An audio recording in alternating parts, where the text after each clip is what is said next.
Good afternoon, everybody. It's been a while since we've done one of these. Welcome back to the First Faces Friday since goodness, at least June. I'm Jacob Hackett. Thank you for being here today. Um, my guest today is a he's an inspirational writer. He's he has a podcast. We saw his interview with Holly Harhar from Discover Lehigh Valley, and Isabel said to me, "Why don't you have him on the program?" And I said, "Why not? He's here to tell us about his novel, The First Thing About You."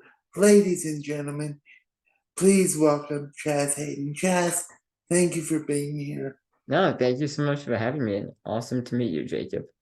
Very nice to meet you as well. So, Chaz, tell us a little bit about you.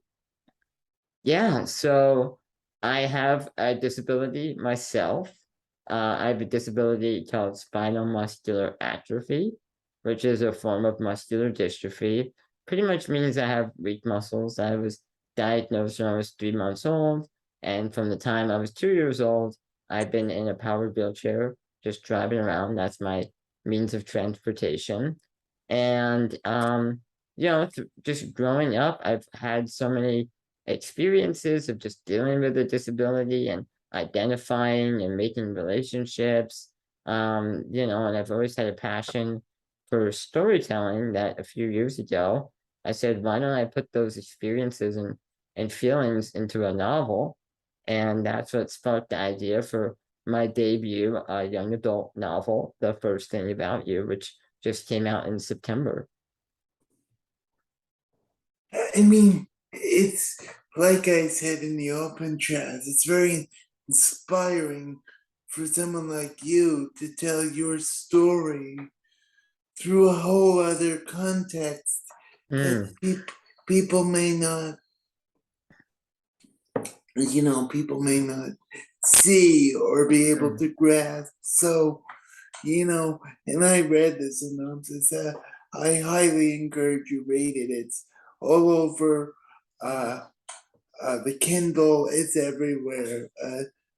Amazon, buy it. So, Chaz, tell us like what you went through, like growing up, and the story of you.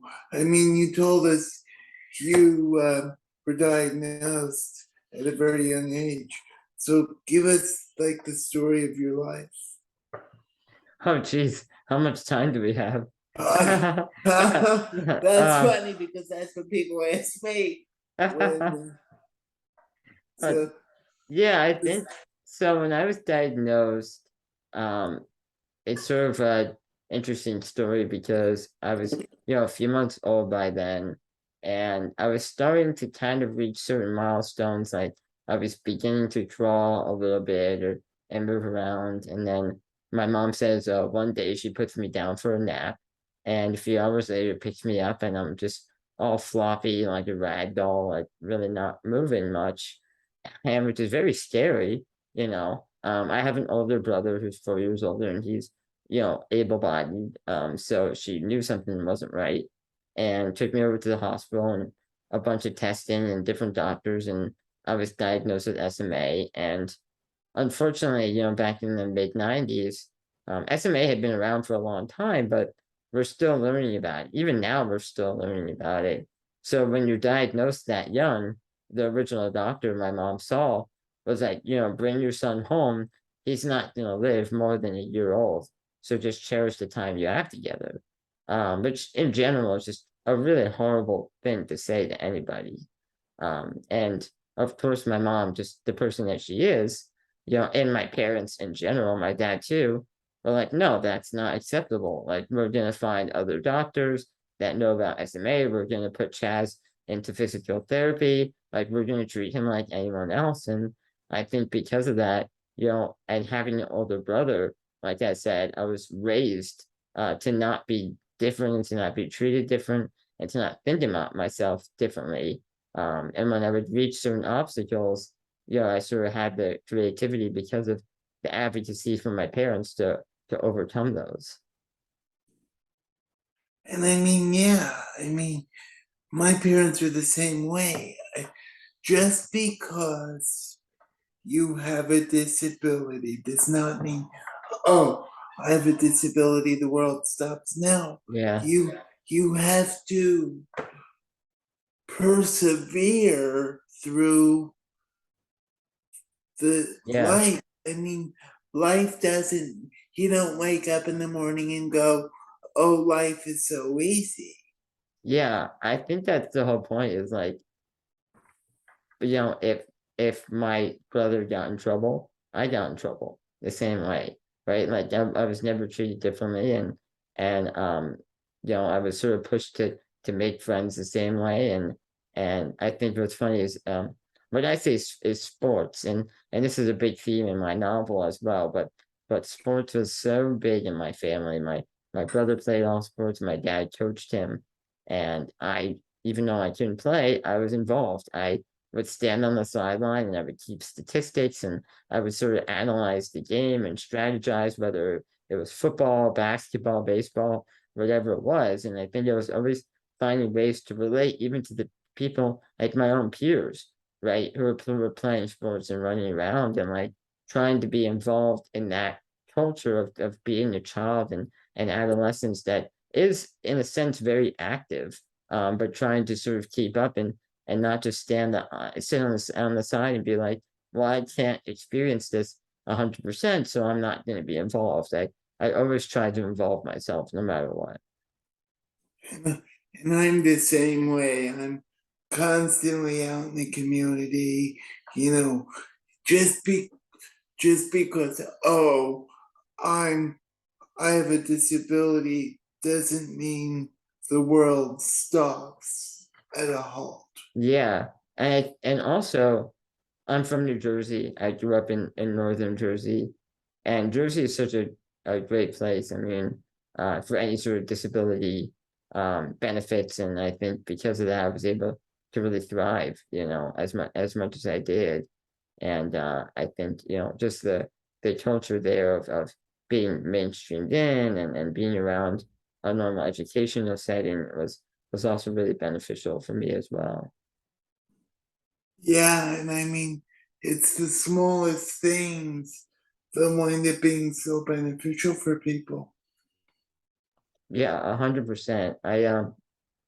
I try and tell people, and this is my book. What I say is, it's not a memoir. It's not a biography. People always ask me, they're like, how much of it is based on your life? And I'm just like, I think that there are, you know, I don't, I'm not very good at writing about myself. So I knew when I wanted to share a story of someone that is disabled, writing a biography was just out of the question. But I knew that I had these experiences I wanted to share, and I think what I tried to do in the book is make it more universally relatable as well, whether you're disabled or not disabled, you'll still be able to relate to the main character as a teenager. Yeah, and I mean, and then you want to make things not just relatable for the person with the disability. You want to make them relatable for the world. 100%. The challenges that Harris, the main character, faces, a lot of them are just normal teenage anxieties and frustrations of making friends and figuring out who we are, whether you have a disability or not.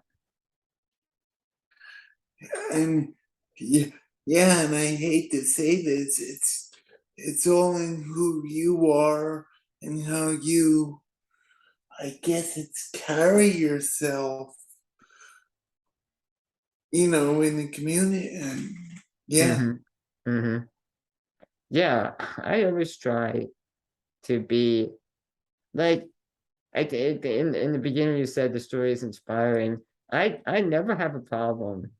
I don't really ever have a problem with people saying inspiring. I'm sure you don't either with being disabled. I think if people come from a genuine place of saying, like, hey, Chaz, or hey, Jacob, you're really inspiring, and that they're motivating someone who's able-bodied, not disabled, to do something, and they see, someone that is disabled and say, hey, with all the challenges that they face, if I can motivate someone, right, in my community to go out and pursue their dreams as well, I don't see that as being a problem. No, because everybody has a dream. Yeah. Every everybody people have different dreams for different reasons. Mm-hmm. But everybody at the end of the day, Chaz, has the same goals as you and I. Yeah, 100% for sure. Okay, so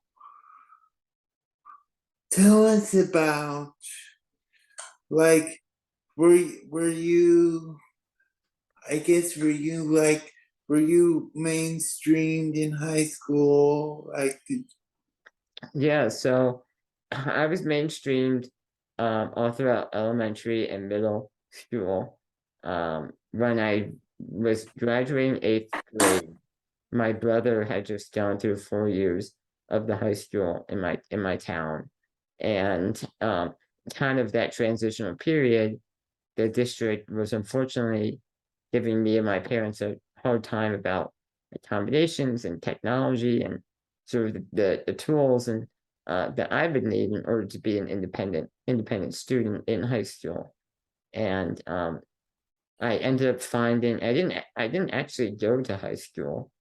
I found a program at the community college, the County College of Morris in Morris County, New Jersey, where you could attend the community college at and earn credits towards a high school diploma as well as an associate's degree. So when I went over oh there, wow, yeah, it's something that not many people know about, and it's not a GED. The high school diploma is sponsored by the state education department of New Jersey, and there's a certain amount of credits you have to take in general ed classes like English, history, science, and math. You have to maintain above a 3.0 GPA, and and you just and while you're doing that, you're also earning credits towards whatever major associate program that you've chosen.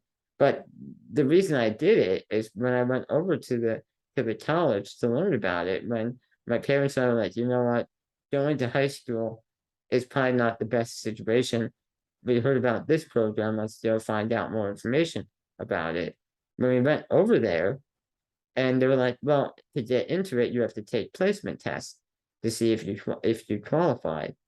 So when we went over to the testing center, the first thing they said to me was, well, what software do you need on the computer? And do you need someone in the room to help you write down math equations? And do you need this and this? And my parents and I were looking around the room like, are we being punked right now? Because like no one had ever asked me what I need in order to be an effective student. And I knew right then, like, I have to get into this because this is how I'm gonna be able to reach my goals and be successful. Because the college was setting me up for that. wow, that's great. I mean, sorry, I don't know what I Yeah, swallowed. Anyway, I mean that, Chaz. That is phenomenal because you don't hear of programs like that. right. You you hear of the traditional. Mm-hmm. You go K-8 and bam goes to your high school. No, no, you pardon me, you skipped a step, you skipped over high school, and you really got a head start for your future. Yeah, I think there's sort of two ways to look at it. It's like a lot of people are like, wow, you skip, all these years. For me at that time, it was more about like finding the path for me to be able to be a student, right? Because I knew if I went to the high school, I wasn't gonna I wasn't gonna receive the accommodations I needed, and it probably wasn't gonna challenge me academically as much as I would have wanted to. And I think these programs, for some reason, are not advertised, but I talk about it all the time because I think alternative routes in education are so fitting for a lot of people that may be struggling in a traditional setting for a variety of reasons. And we need to learn about all these other different sort of paths that we can take and how they can be beneficial for everyone. Yeah, I mean, it's just phenomenal. I was reading on your website, you're a big music lover. I do love music.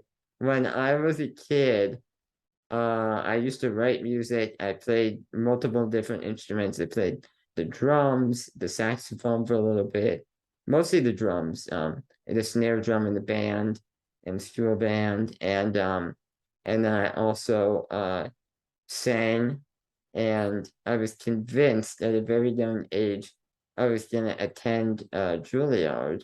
I don't know how I was Oh, ever wow. I don't Wow, know how I was ever gonna that's a big thing to convince somebody, Chaz. I know. I don't really I think I was probably like 7 or 8 when I had that idea. So I don't I'm pretty sure I didn't know what it meant.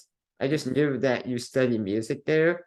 But I think that what I understand now, and now that I'm an author and I write, is at a very young age I had a passion for being creative, and that's what kind of fostered my writing now. Yeah, I mean, just just in I mean Julia. I mean any of that, Chaz. Juilliard, Carnegie Hall, Yeah. any top top scale music school or music venue, music school, whatever. That's incredible. But you know you set the bar high for yourself. I think I always do that no matter what. Always kind of reaching for the top, setting really big dreams. Like when I was young, like I said, I wanted to do a Juilliard. Then I got more passionate about sports. So when I was, in my teenage years, and when I started the program at my community college, and then transferring out to the University of Arizona, I studied business and I interned with the football team because I'm like, I'm gonna work in the NFL. I'm gonna be one of the first people in a wheelchair to work in the NFL. And so I kind of always had big dreams for myself, but I think I found what I'm passionate about now and my purpose and what I love doing, which is writing and sharing stories. Yeah, I mean, it sounds to me like you found your calling for life. I mean, I hope so. Yeah. you hope so. Like when you I was watching you or I just followed you on social media yesterday and and you follow some disability advocates. Tell I'm just asking to be honest, Chaz. I mean, what what have you tried to advocate for? Mm, it's a really good question. I'm I'm ashamed to say when I was younger, I tended to separate myself from other people who were disabled. I don't know why.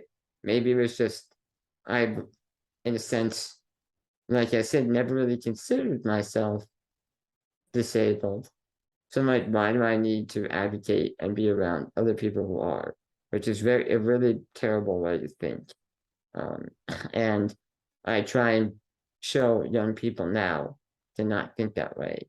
So when I got older, I started to realize that there was an entire community of people out there that had experienced what I had experienced and could empathize with me, not sympathize or pity or anything. They really understood what I had been through. And I felt the same for them. So I started joining more Facebook groups and talking about my disability on my YouTube channel, and then obviously writing this book. Um, and then last year, I started writing blogs for spinalmuscularatrophy.net, which is a website centered around the disability I have, and real people that have SMA, whether they have SMA or they're a parent or a caregiver of someone who has SMA, sharing tips and stories and their life experiences so that other people can benefit from them. And that's sort of where my advocacy journey started just over the past few years is writing funny anecdotes, things that I've come across, barriers I've faced, always making them humorous because I think that humor and having a sense of humor is just really important, but then having a message at the end or a call to action or something that the reader can take away from after they're done and sort of implement into their life. Yeah, I mean, Chaz, we've had a rough, this country's had a rough Yeah, 2.5, 3 years. I mean, it could be the tiniest bit of humor. I mean, any little bit of humor. If you put a smile on someone's face, you've done your job. So, it's so important. I think it is so important to have a sense of humor, and that's just how I was raised. Even in some of the toughest, darkest situations, my parents would crack a joke, or someone in my family would make the joke and just sort of take the anxious energy out of the air. Um, I try and do that. I think if it's important, obviously, to take certain situations seriously, but I think it's also even more important to find humor and to find sort of joy in life and what we overcome and the barriers and challenges that we face. um, uh, yes, I so agree. I mean, I, Andy Grammer, music, and I found joy in my life. You gotta find the smallest glimmers of hope. Yeah, And is Andy Grammer? You gotta keep your head up. That song, right? yeah, yeah, Yeah, keep your head up. Yeah. yeah. So, Chaz, I'll ask you this since we approach the end of the interview. If you could provide one source of, uh, if you could give anyone any form of advice, what would you say? Wow. I don't know if you can see the sign above my head. It says "Be different," right? And I say that um over my YouTube channels, my YouTube videos. I end all my videos with "Be different, leave a trail," and I have the words "Leave a trail," which is from my favorite Ralph Waldo Emerson poem, and I have them tattooed on my arm. And I think the advice I give people is to be yourself. Like, just try not to worry about it. And I know it's hard, but I have found my most joy, especially with my writing. Like, other writers and authors ask me this all the time. They say, "What advice do you have?" And I say, figure out, and I think this even relates to disability advocacy as well. It's like, figure out what you're trying to say and who you are and how you want to say it, how you want to be portrayed to the world. Don't try and be like anybody else. Don't try and sound like anybody else. And once you figure out who you are, then you're going to feel so much more confident and happy about what you're doing that it's going to come so easily and be so much more enjoyable in your life.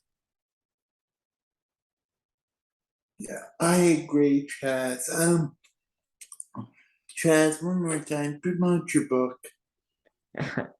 My debut novel is called The First Thing About You. I'll just give a brief synopsis. It is about a 15-year-old boy named Harris Jacobus who has spinal muscular atrophy, and his family just moved from California to New Jersey, and he's going to take this as an opportunity to reinvent himself, to be known as more than just the kid in a wheelchair. But the problem is, he has a problem with wanting to know everyone's favorite color. He thinks that by knowing someone's favorite color, he can judge them and create snap judgments and assumptions the same way he assumes people judge his disability. To him, it's a way of leveling the playing field. And along the way, he'll meet some people, make some new friends, including a brand new nursing student who's red and orange and the perfect complementary color to his favorite color, which is blue. But we're not really sure if she's helping or hurting Harris along his journey. So that is the brief synopsis, and it is available anywhere books are sold. You can get it all over. Thank you, Chaz. It sounds like a very inspiring story. Friends, if you want to get in touch with Chaz, please visit www.chazhayden.com. He is on social media. He is on everywhere. YouTube, as he just mentioned. Check out his videos. I checked that out before today's interview. Leave with an open mind, leave with an open heart. The disability advocacy movement is far from over, friends. We can do so much more. It doesn't take just Chaz and I to help fix the problems. Everybody can help.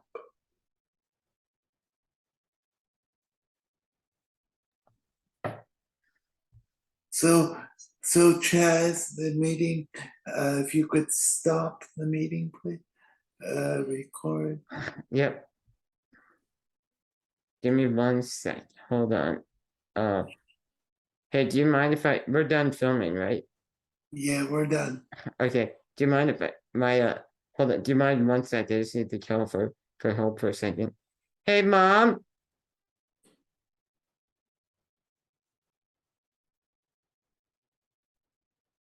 Hold on, Jacob. Sorry, 1 second. My hand fell off the mouse to the computer. Hey Siri, open messages. You can edit this later, right? Oh yeah, I can cut, yeah, I can. Delete paragraph. Can you come here, please?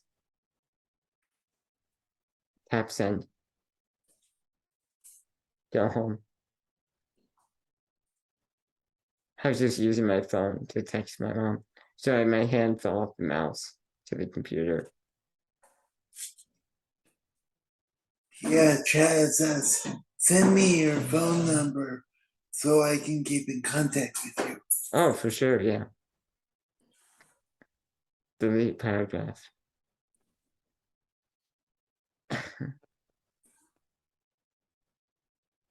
Three. Hold on, Jacob. 1 sec. Sorry. 5. 3.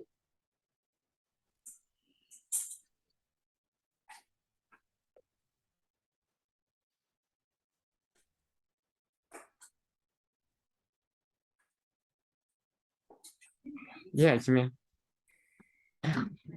No, wait. Just here, hang on.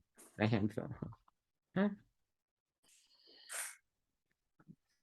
Here, go around. Huh? I just need you to go around there. What happened? No, we're done, but my hand fell off. I had to end it. Oh, Go to the right. where? To the right. Keep down. Other way. Yep. Keep I'm sorry. No, see. Are you okay? Is it okay that you ended early? No, we ended. I just had to press end to record. How'd it go? Good, hold on.